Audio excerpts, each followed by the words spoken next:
My brother recognized the value of what he'd found, and knowing what the diaries would mean to me, he gave them to me.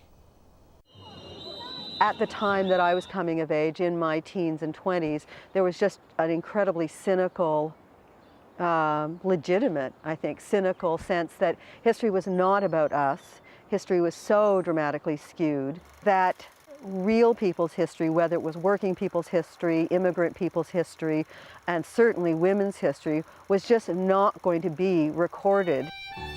September 12th, 1915. Saw Harry Wilson with his uniform on. Poor boy. Brother Newbury left to hunt up work out west. Sister Newbury almost wild with grief because she thinks he's going to enlist. Wants I should get him by phone, have Luke stop him. I was out all afternoon working to that end.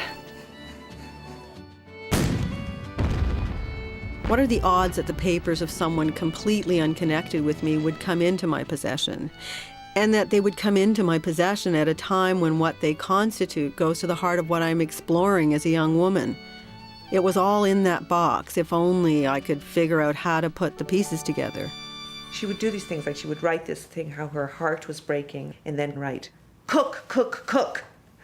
And then she would list, made, 14 blueberry pies. Mopped the parlor, office, dining room, pantry, and kitchen. Sewed on quilts. I made a fine lot of cakes of white sugar. I ironed, too. 25 quarts of berries. I made some nice soap out of some grease and lye Grace gave me. Washing, all by hand, heat your water, and hang out your clothes. And to put a fire underneath the kettle, and to put all this fat in it, and to put lye. And in the basement, there'd be the shelves and that, like in a pantry. That's where you kept the things cool.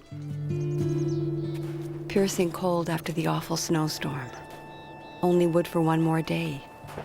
Sent an overcoat to Henry. Went after the 11 mail, but not a word from Henry yet. 15 days silence.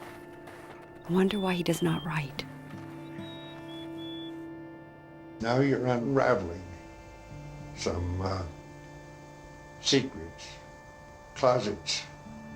I'll take this out of the closet. In 1980, Maria and I traveled to Colorado to meet Celesta's 94-year-old son, Albion. Suddenly I was looking at Celesta and Albion as a little boy, and there was even a picture that he had inherited of his father, of Celesta's husband. Henry left on the 9th. May not be home for many weeks. Intends to go into New York. Easy. That is the seat of enterprise.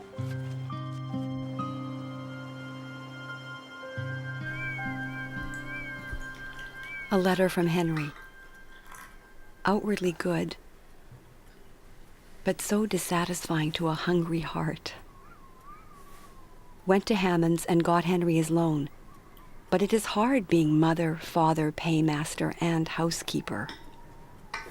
Expecting Henry home, but he did not come. I spent an awful night. Slept only as I was drugged by opium. I mean, I don't really know what happened or the meaning that it had for her at the time or the meaning that it had for her 5 or 10 years later. I only know that she lived this one slice of her life, and I'm standing at the edge of it, being kind of drawn into it by the words that came into my possession.